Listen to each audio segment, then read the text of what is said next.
this call. Okay, so it's recording. All right, share screen. So this is just a compilations of like all the separate concept table that was in the module review, but this is what you guys have had so far. Okay, so let's start with so first, do you guys have any particular questions about any of these concepts that we need to address first? I have a question. Mm-hmm. I can hear you. Or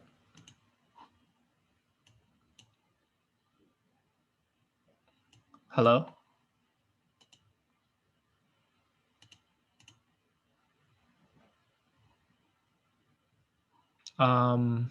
I can't quite hear. Is that from Gabby?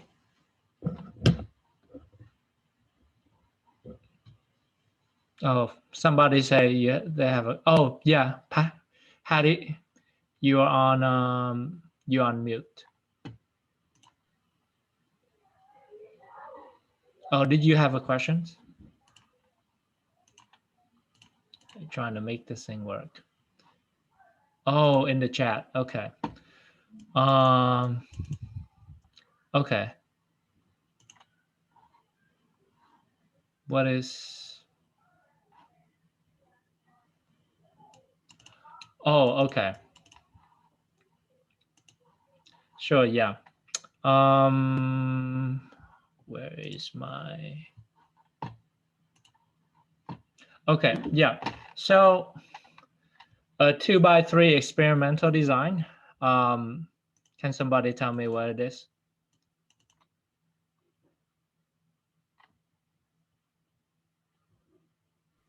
Last time I answered it on the essay, I messed up, but isn't it when a independent variable has two factors, another one has three factors? Yeah, so we would call it levels, but yes, factor is fine. Yeah, so a 2x3 experimental design is when you have two independent variable, one with 2 levels and one with 3 levels. So basically number 2 and number 3 indicate the number of levels. So for example, let me think. Like if you have an experiment when you have a high and a low conditions, and then there's another variable that have a high, medium, and low conditions, and you cross those conditions with each other, so you ended up with 6 conditions. So yeah, so basically, this is different from like, let's say like a 2x2x2, which means you have 3 independent variable and each have 2 level. And then let me think of an example. Wait, quiet. Is this a study guide online already? Because we couldn't find it. So it's split up into the different module documents. Yeah. Okay. Yeah. So so you should have these. Yeah. Yes, we do. Separately. Oh, you're right. You're right. Yeah. In the module. So how does that make sense? So number 2, like each number here represent like one independent variable and the number of levels within that independent variable. So I'm trying to think of an example, and like a real example, and it's like not on top of my head right now.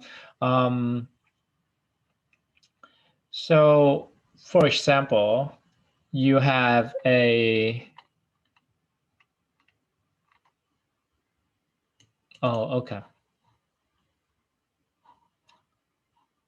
Hattie, can you hear us? Okay. Yeah. So an example, let's say you want to study the interactions between self-efficacy and social comparison. So you might have, so that's two independent variable, and you might assign people to a upward social comparison or downward social comparison though. So that's the first independent variable with like 2 level. And then maybe you assign those people to another 3, to randomly to the 3 levels of self-efficacy. So maybe you assign them to low, medium, and high self-efficacy. So when you cross them together, you got 6 conditions overall. Does that make sense? Yeah. And so it's really easy to like say that a 2x3 design mean that there's 2 independent variable with 3 levels each, and that's not correct. That would be a 3x3.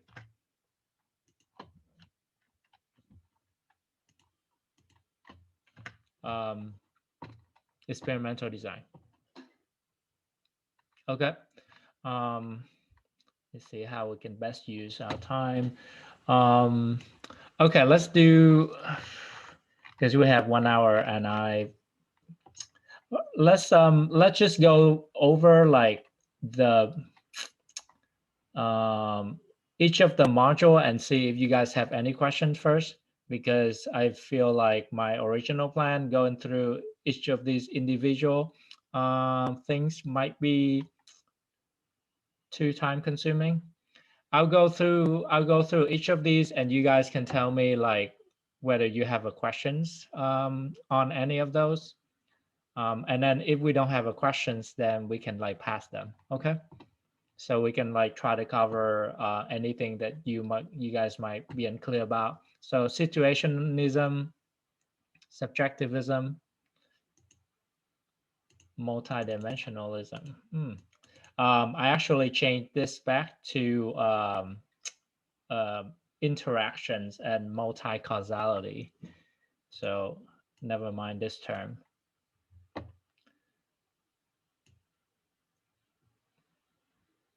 Or maybe I just let you guys like look through this list for like a minute and let me know if you guys like don't understand any of these concepts. Maybe that will be better.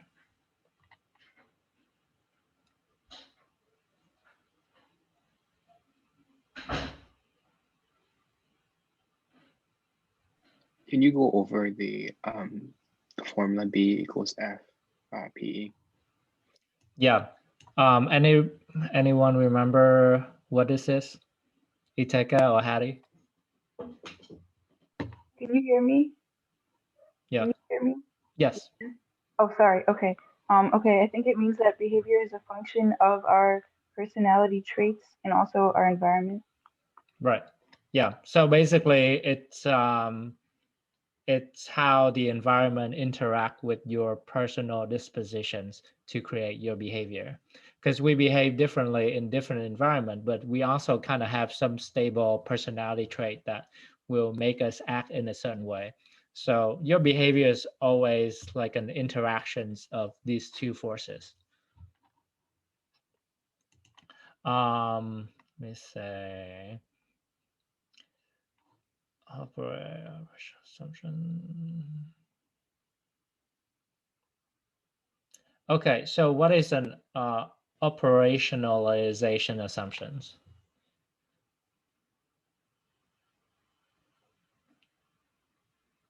It's like measuring a phenomenon that's like not measurable or abstract. Right. With something concrete, but we just kind of assume that we're measuring it, but we're not exactly sure if we actually measuring it or not.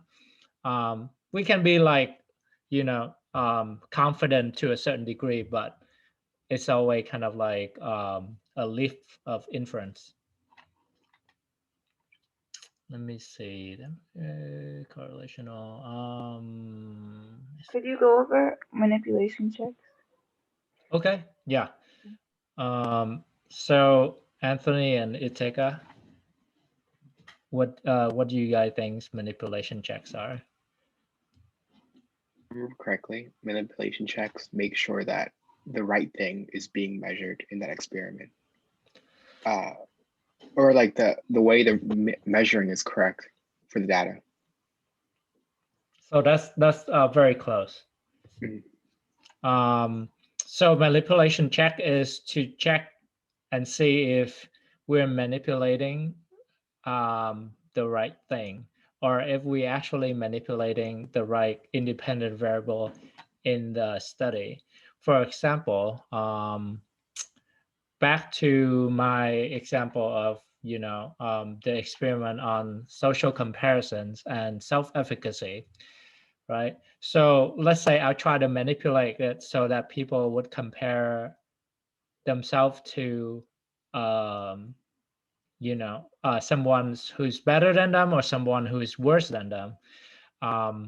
This actually would be pretty easy to do. Just like, you don't even need a manipulation check here, because you can just show them somebody who's better than them at like a performance, and they do that. So, but let's say I want to make people feel low, medium, or high self-efficacy, right?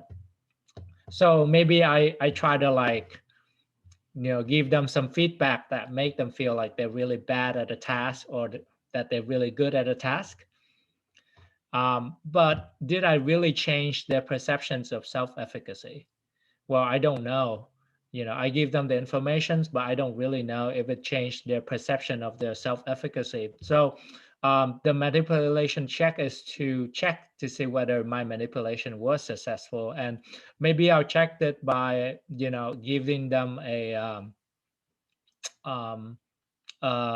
questions, like a rating, asking them like, oh, from 0 to 10, how would you rate yourself on this task?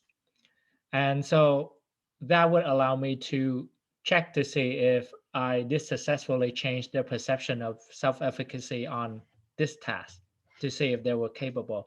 So if I try to make them to feel like they have high self-efficacy, then the manipulation checks, which is the question, should they should rate it highly versus low. Does that make sense, Hattie? Okay, yeah, because okay, cool. Any more questions on these? Let me see if there's anything interesting to measurement error. Okay, it'll be emergence. Okay, let's move on to module number 2. I will give you guys some times to look at the list of concepts and let me know which one you want me to talk more about.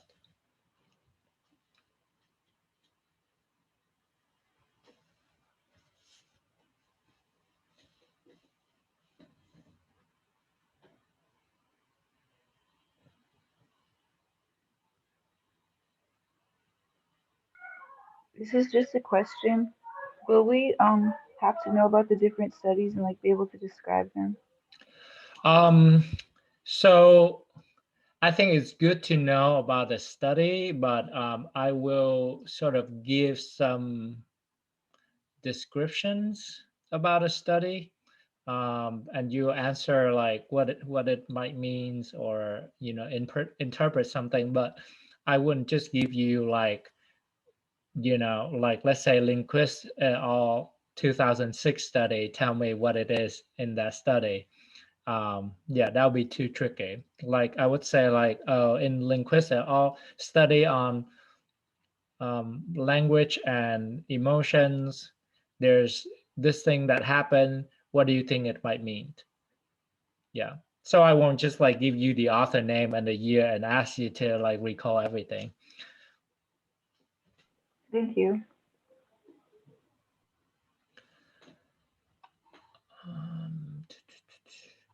So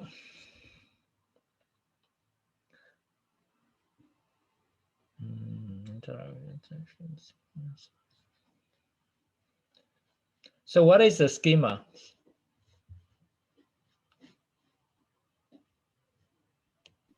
Ideas that have in the prefrontal cortex that have been like stored in us, and it's what we constantly think of. Not constantly think of, but that's what the first thing we think of. Right, right. So you're partly true. But also it's not just in the prefrontal cortex. Yeah. So schema is it's basically it's a how to say, it's a network of ideas that is about a certain topic. For example, you have a self schema, right? And so you have, it's a network of all the mental representations that are related to yourself that will activate when you think about it. So it's not just like one idea, it's a network of ideas that are associated with one another. So it's an associative networks. Okay.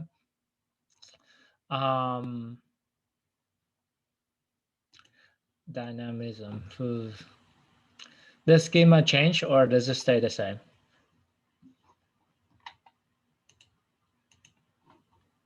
It can change. How about we just like popcorn to, I'm just gonna popcorn people to different, okay. Let me see anything interesting in here. Consequent accessibility. Oh, that's Sophia, and there are, okay. Maybe I should do the show group.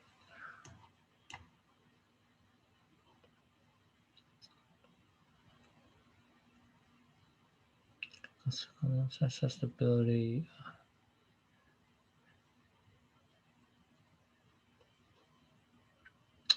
Heuristic versus biases. What are the difference between heuristic versus biases? Heuristics are more automatic, while biases, involve more cognitive processing. So not really. So it's kind of hard. It's more of a technical differences. So heuristic and biases are very like tightly linked together. Heuristic is kind of like your mental shortcut to thinking, right? Your decision making like shortcut. Let me see. Yeah, for example, if I ask you to evaluate like whether this bird is or like this animal is a bird or not, you quickly be able to say whether it is or it is not, and it's based on a representative heuristic. Bias is when these heuristic lead to errors. Yeah, so it's very, bias is also automatic. So it's not necessarily like deliberate bias, but bias is when heuristic lead to like errors in judgment. And typically these errors are systematic because we always like bias toward one thing. Yeah, so it's actually not that important to distinguish these two concepts, but it's good to kind of understand their relationship because they all sort of rely on automatic processing. Yeah, because when you actually engage in control processing, you would have less bias. Okay.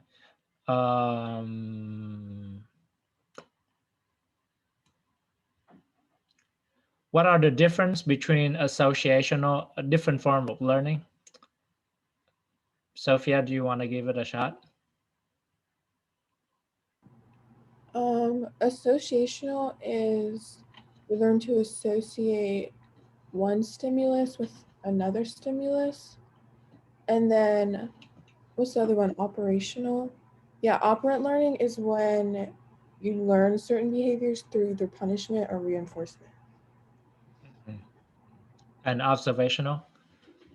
And observation is just learning through imitating others' behaviors. Yeah, yeah. So that's correct. And I would add that associational learning, you would try to associate one stimulus with another stimulus, but the important thing is the other stimulus has an unconditional response. So you want to link this new stimulus to that unconditional response through like intermediary stimulus. Okay, so let's go through the heuristic and bias because I think it's really interesting. What is the availability heuristic? Can someone give me an example? Maybe Tamika. Sorry if I say you guys' name incorrectly. It's okay. It's Tamisha. Tamisha? Yes. Okay, cool. The availability heuristic isn't that when you're making a judgment based off of more highly available schemas and thoughts that are more highly available. And Right. well, in an example, I think what you used in the PowerPoint was people who think they're more likely to die in a plane crash rather than like a car accident. Yeah, so that's one of it. Also, I can prime you to make you think of, to make some certain thing more accessible, certain, mental construct more accessible to you. And so that would kind of like prime you to commit more or use more of the availability heuristic, right? Or take advantage of the availability heuristic when I prime you with like, let's say like a subliminal image or something like that. Okay, so we talk about representative heuristic, and it's basically you use your judgment of an event or a person or something else using like a prototype in your mind, right? All right, so let me see. Okay, yeah, false consensus bias. What is it?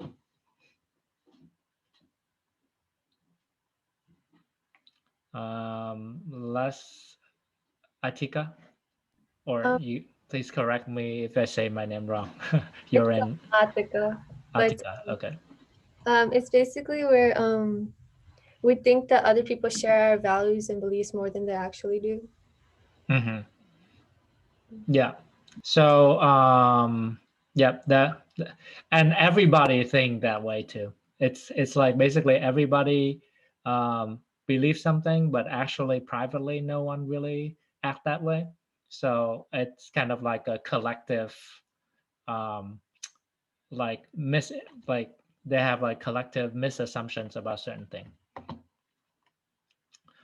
So a lot of it, for example, may happen. An example of this is like the drinking norm on campus, or where people might assume that like everyone's drinking a lot or like partying a lot on the weekend, but the prevalence is actually lower than people might actually think.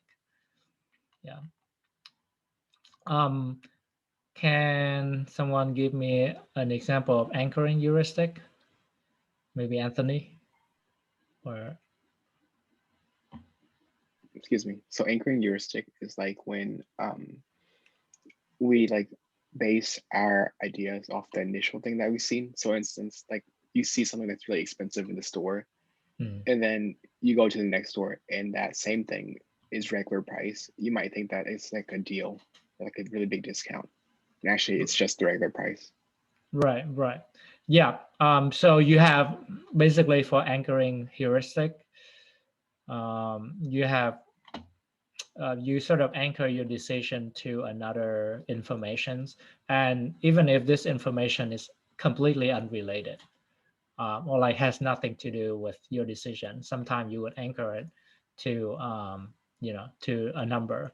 And there has been study basically show that asking people to make an estimate, and they kind of give them a number that is really unrelated, and they keep anchoring back to that number.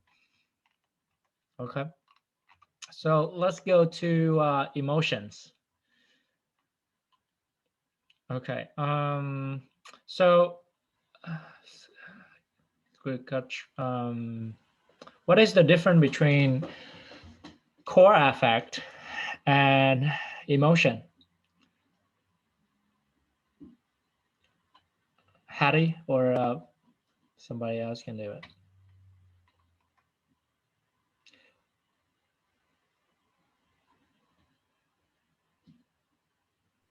If someone else could go, that would be great. Okay, why don't you popcorn to somebody else? Is that a term? Like we use it in my labs where we kind of like popcorn to different people. Okay, Sophia.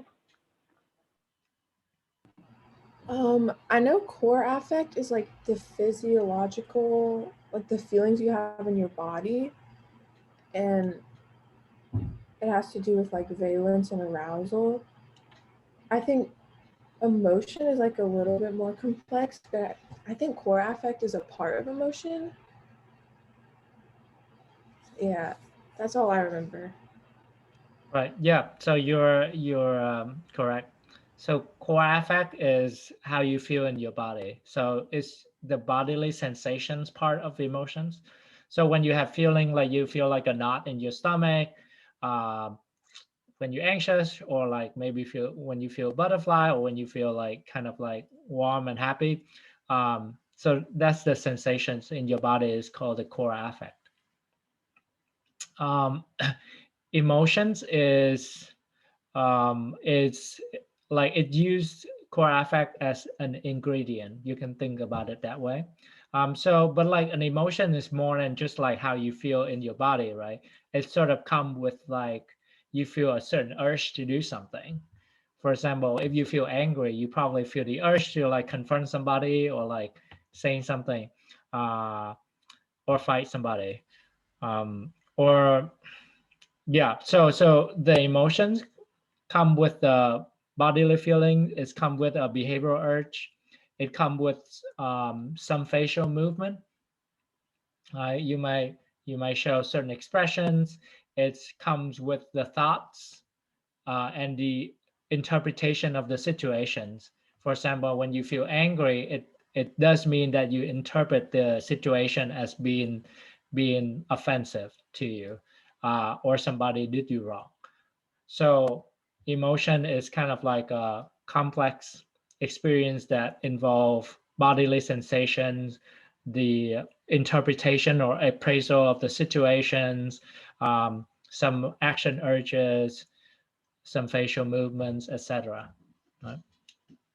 Okay, so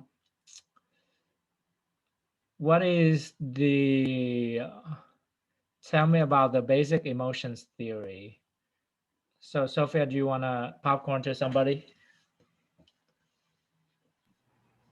Fam can do it.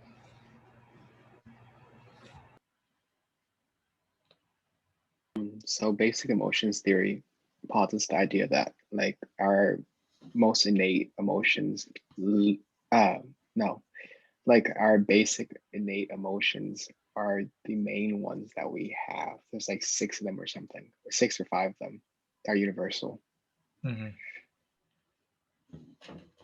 Okay. Yeah, I want to add that.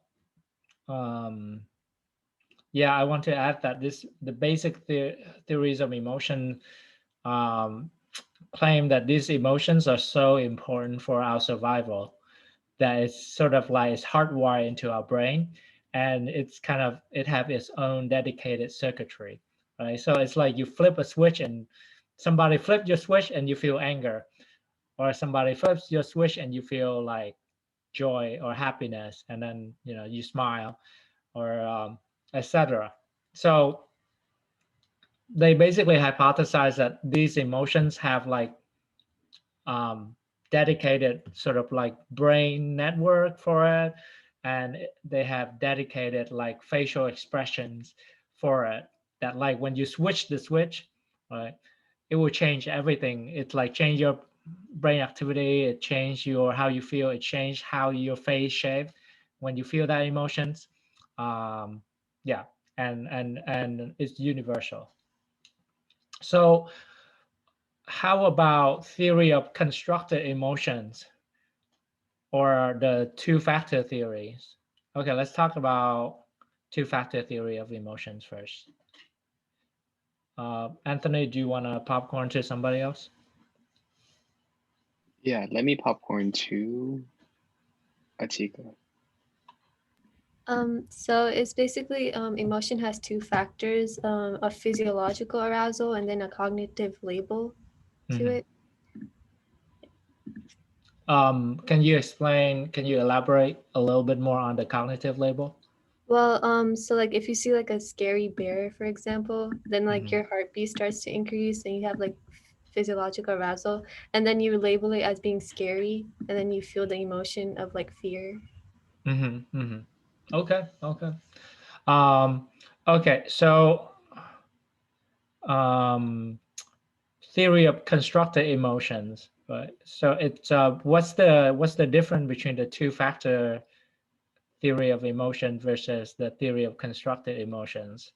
Um, Atika, do you want to popcorn it to somebody else? Um, I Atika. can Tamisha. Sorry if I say that wrong. The difference, I know the theory of constructed emotion is that our emotions have like they're composed of basic elements like Mhm. external and internal elements. Mhm. And were you asking the difference between it?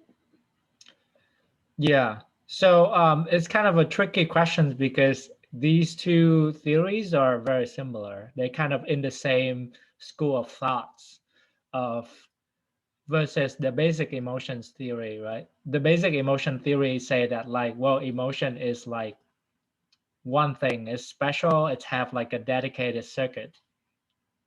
And the two factors theory and the theory of constructed emotion saying that no, you don't have like we don't have just like separate circuitry for um like let's say like basic type of emotion.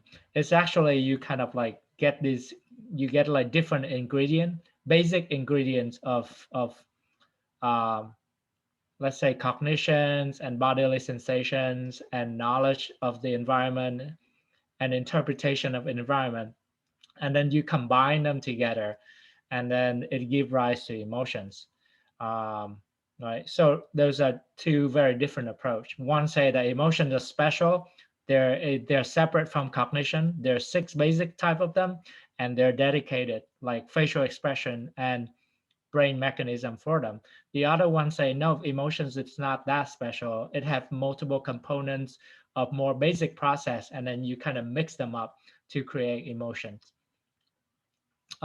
So the two-factor theory basically say that, well, the two component is one is the core affect, right? How you feel in your body. And the second one is the appraisal component or the interpretation of the situations.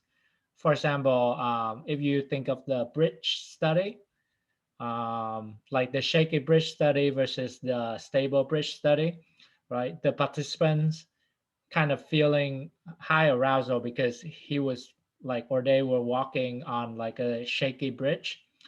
But then you put the context in, they have to talk to like an attractive research assistant. So they thought, they interpret that situation as they feeling nervous and like anxious because they were attracted to that research assistant. Um, so that is the two-factor theory saying that, oh, there's these two components. The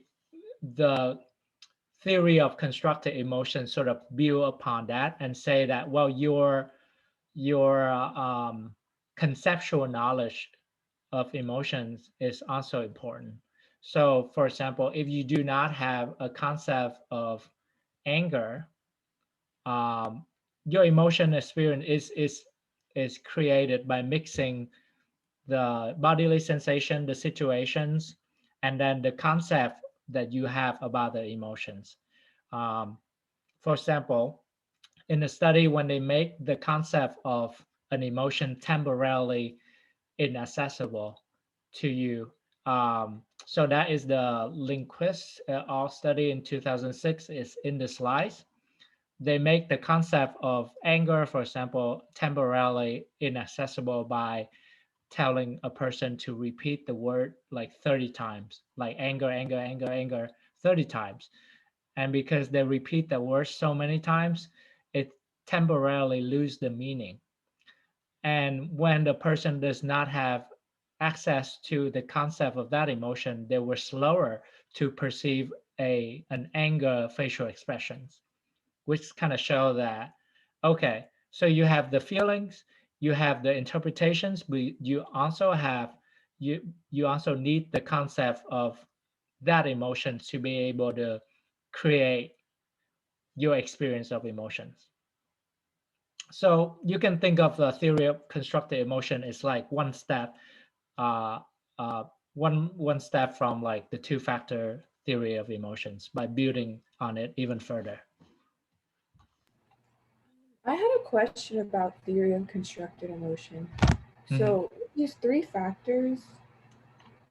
So with core affect and conceptual knowledge, is there like an order? Like, do you have the physiological arousal first, and then you rely on conceptual knowledge, or is it like a simultaneous process? Great questions.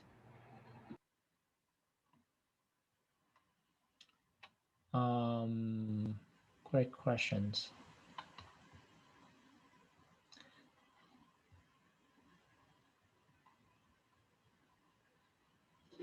I think sometime, I think either one could be true. Because sometimes when you think about something, right, when you think about an emotions, let me think. Well, so let's just separate them as like bodily, core affect and cognition, because sometimes when you think about something, it's purely cognition, right?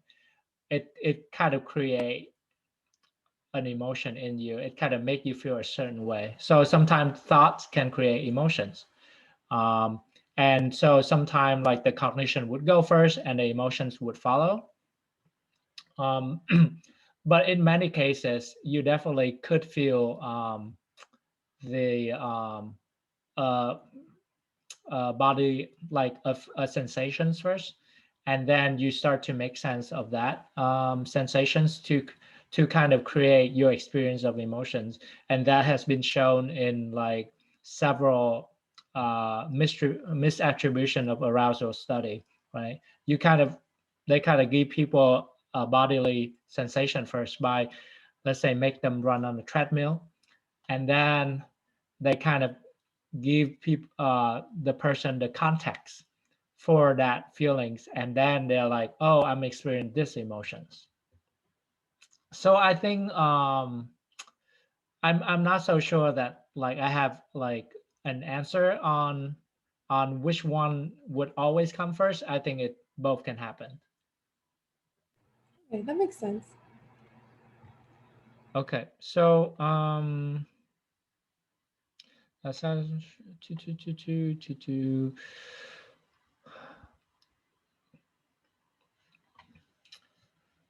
me see. What is affect as information theory?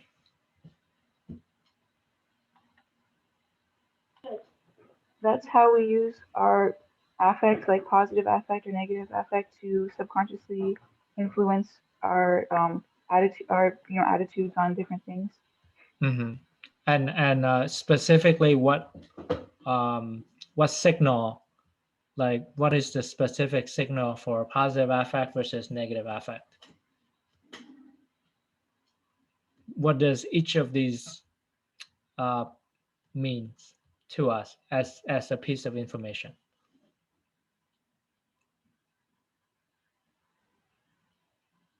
I guess I could have phrased this better, but basically positive affect signal that like, oh, everything is well, keep going, right?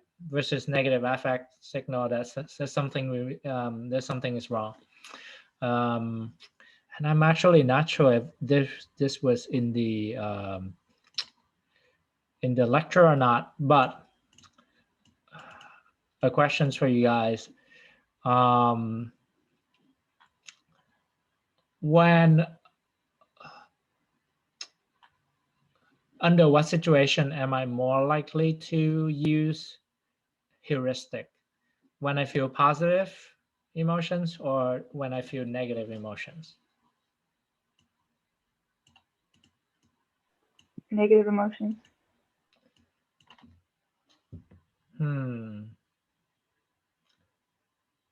Yeah, there are situations like that. So I guess, yes, you're right. For example, when you think about the family feud example, that is when like an anxiety provoking situation could cause somebody to revert to like a heuristic. There's also a lot of situations where positive affect make people use more heuristic. Why? Because when you are given, actually, when you're given enough time, negative emotions sort of make you pause and like slow down. If you're like not rush, because you're like, oh, there's something wrong. I need to gather more information from my environment. And so there's a lot of research that show that when people feel negative affect, they rely more on like scrutinizing the environment, and they're like trying to slow down, and they sort of exercise a more control processing, versus when they feel positive affect, they feel like, oh, everything is good. I can rely on my own internal knowledge. And a lot of studies show that people are more likely to use sort of heuristic or quick thinking when they feel positive affect. So just keep that in mind. It can both happen, and it's really depend on the situations. I feel like that contradicts with the broaden and build theory, where you said that it were people um with like negative views of broadening their emotions, Mm-hmm. have like set things they're supposed to do, while people with positive emotions, like, they can do a million different things and they don't have a set behavior for that attitude. Right. So for the broaden and build theory, it's slightly different. So let me phrase: when people feel negative affect, they're more likely to scrutinize information. They don't like kind of like rely on their on like automatic processing so much, because they're like, oh shoot, something is wrong. We gotta look out, and we gotta like scrutinize the details. Whereas for positive affect, people would like sort of people would feel confident in themselves, and therefore they would rely more on automatic processing for making decision, or they would keep going with what with their current directions. The the broaden and build theory basically say that in contrast with negative emotions that urge people to do a specific thing. Of course, they still, they will still scrutinize the environment, but they have a certain urges. For example, when you feel anger, right? Your urges is to confront, but that doesn't mean you don't scrutinize the environment. Or when you feel anxious, um, let's say, or when you feel, um, anxious about like an exam, for example, um, then that might motivate you to kind of like look at the information more closely. You might get tunnel vision, but if you remember, if you remember the sort of the effect of affect on people feel of visual field, right? It's that negative affect make people have tunnel vision, but they remember a lot more details in that tunnel vision because they scrutinize it very clearly, versus when positive affect, people have a wider vision field. So they have better peripheral vision. However, they don't remember as much detail in the central. So it's like two different effects. So what the Broaden and Build theory says is that the person, positive emotions would would broaden your cognitions. So for example, you might see more things, literally. Your thoughts become more exploratory. It's become less scrutinizing and like more exploratory. And your behavior is also more exploratory. Does that make sense?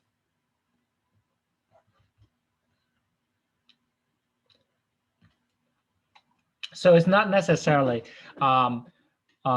contradicting, because even though your behavior and thoughts are broadened and become more exploratory, it doesn't mean that you don't rely on like automatic processing. It does not have to do with whether you're processing something automatically or in a control way.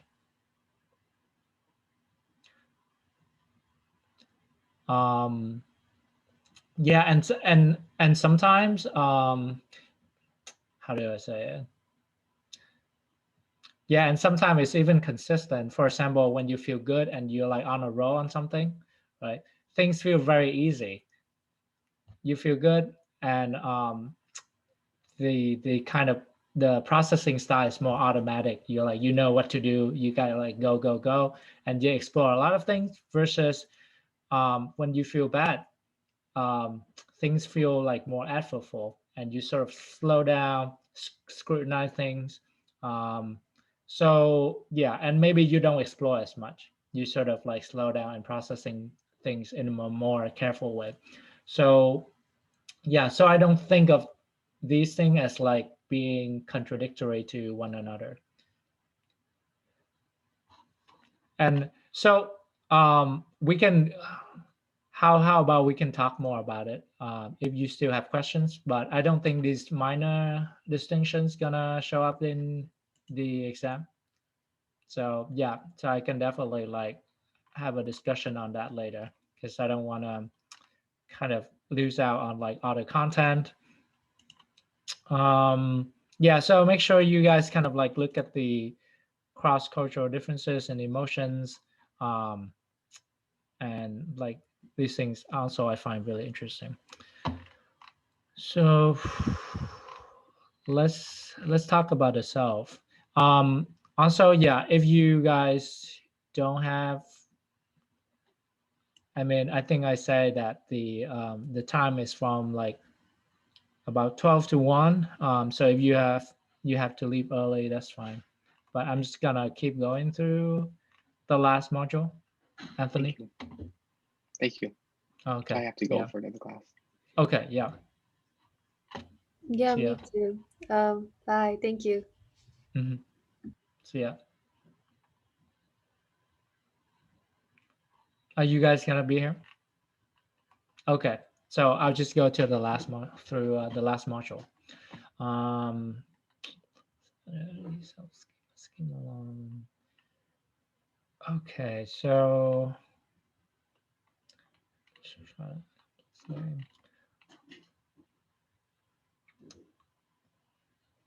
can somebody tell me about, yeah? When you said you had low self-monitoring in the lecture, it was so funny. With your example. Oh, so I think I know why I wore a yeah. I think it's because I misread the the email. I think the dress code was casual formal, which I just right. That's a real word, casual formal. And I think when I read the email, I only saw the word casual. So yeah, so I went to an etiquette dinner with my gym clothes on. Anyway, okay, yeah. So what is social identity complexity? Tamisha?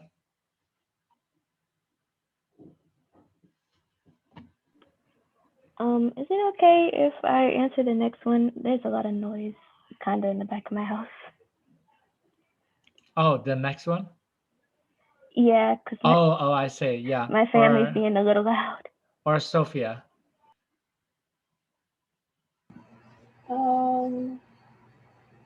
Is that when you don't define yourself by just one facet of the self, but like by multiple ones?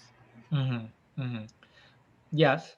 Another element of it is differentiated. So your facets are differentiated from one another. So when things happen in one area of your life, it doesn't like spill over too much into another area. Right? And this is important because it sort of buffer you from stress, and it helps you sort of like react more positively to setbacks in one area. Okay. Self-perception theory. Tamisha, are you ready? Yeah, I'm good now.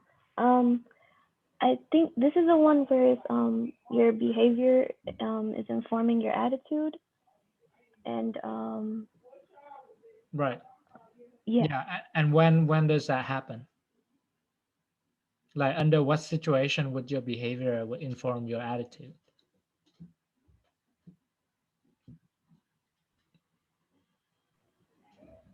I'm not too certain. Yeah, so it's when you don't have a strong attitude to begin with. So when you have a strong attitude, then it's harder to change your attitude by changing your behavior. Okay, so self-determination theories. Okay. So what happened when you introduce a reward to an activity that you enjoy doing?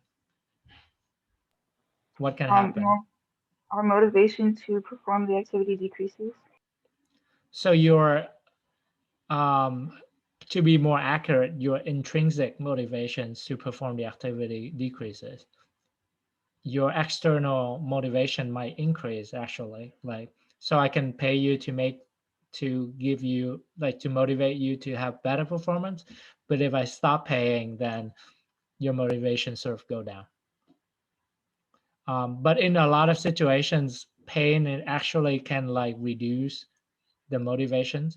For example, when people are donating blood, and for female blood donors specifically, there's an experiment that sort of give female or like give blood donor money to incentivize them to donate more blood, and it's backfired because I don't know, for male blood donor the numbers stay the same, but for female blood donor they actually decrease the amount, like, yeah, the amount of donations by like half or something like that. Okay. Social comparison theory, self-esteem, what's the difference between self-esteem and self-efficacy, Tamisha? I know self-efficacy is like how you think you can perform or like your ability to do something.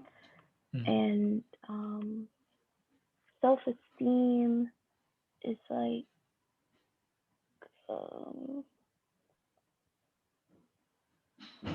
don't know why it's not coming to me. So like how you feel about yourself, like not necessarily your ability to perform, but like just yourself. Yeah, that's pretty close. One important distinction between these two is that self-esteem is how you feel about yourself globally, and self-efficacy is about how you feel about your, ability in a specific domain. For example, you might have different domain, you might have different level of self-efficacy in different domains. Yeah, so self-efficacy is more domain specific. Okay. moderating self-efficacy, important self-control. Um,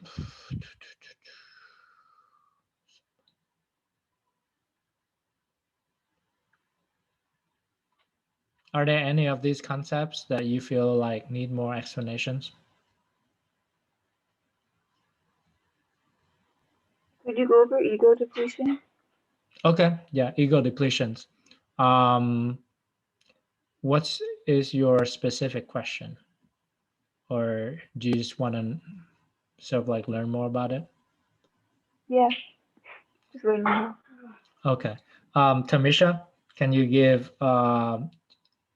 like a short explanation of what ego depletion is? Um, like, oh,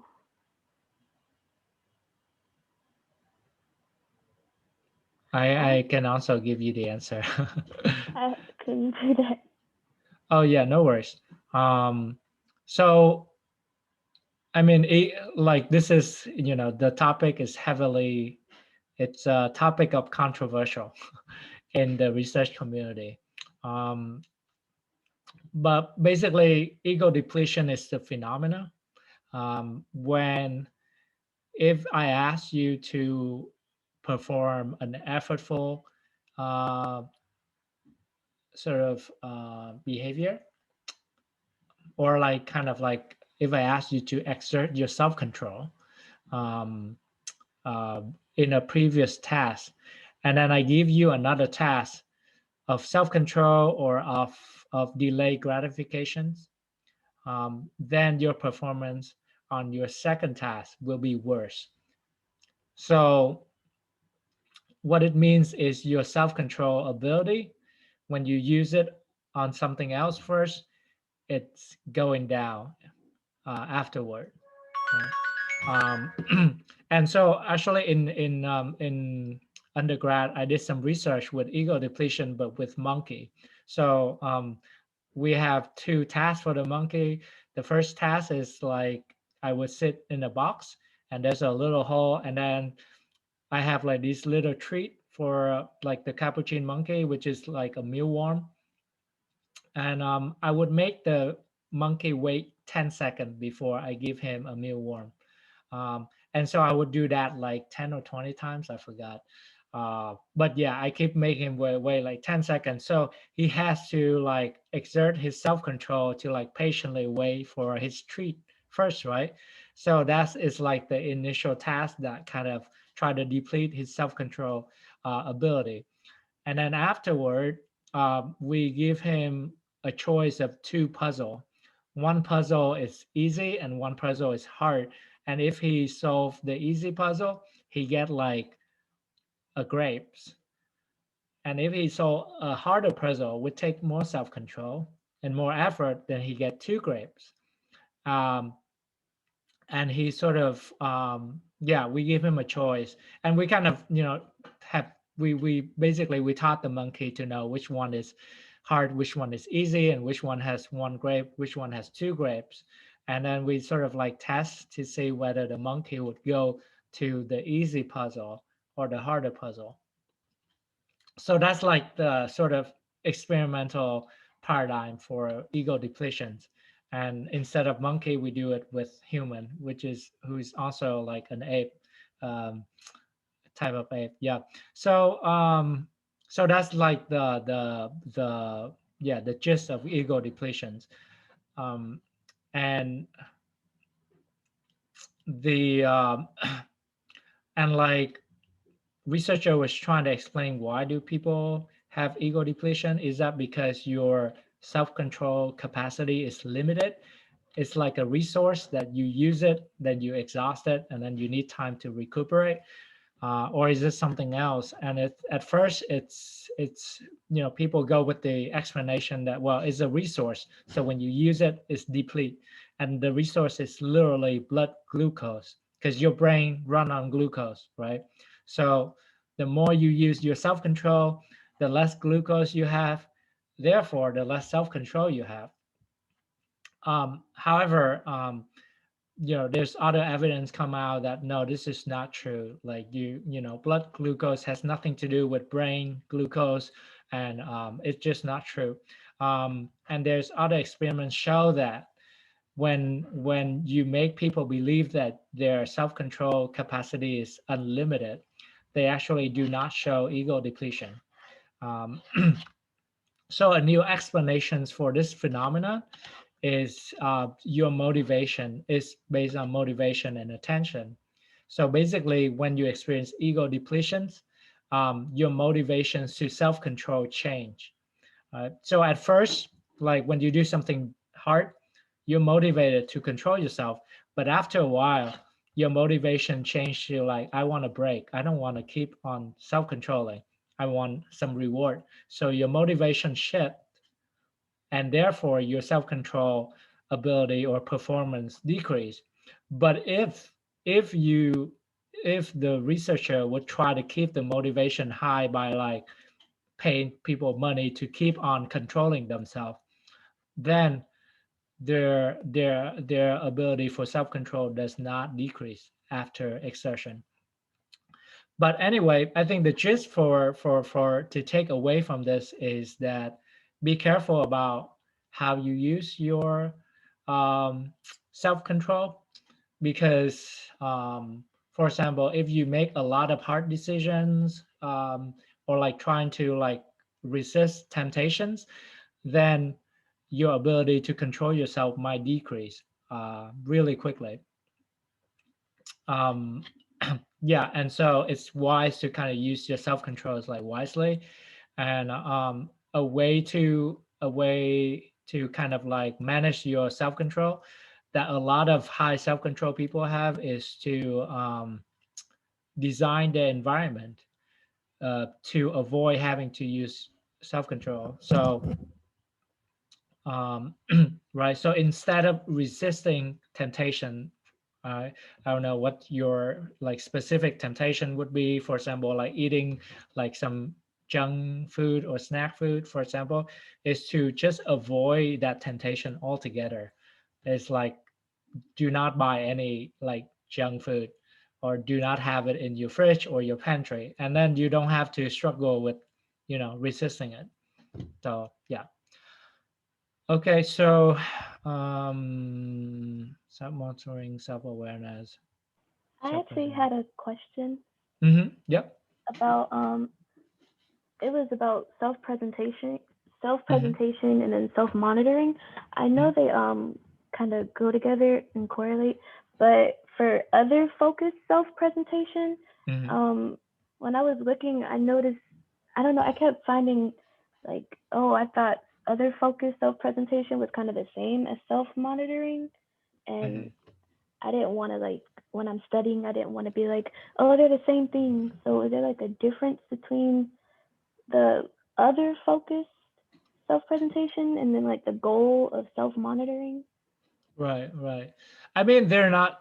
So self-presentation is kind of like an umbrella term, right? And then self-focus or auto-focus self-presentation, it's kind of like it just how do I say it? It's sort of just an approach, really. Right. So, what is your approach to self-presentation? Well, you can focus on yourself. You can try to improve your self-image or your image in front of other people by like making changes to yourself, or you can focus on other people, try to please other people, or do something to impress other people, or to make them feel good. So that's just kind of like you know um, it just two different kind of approach to self presentations, and so it might overlap with self monitoring, because self monitoring is the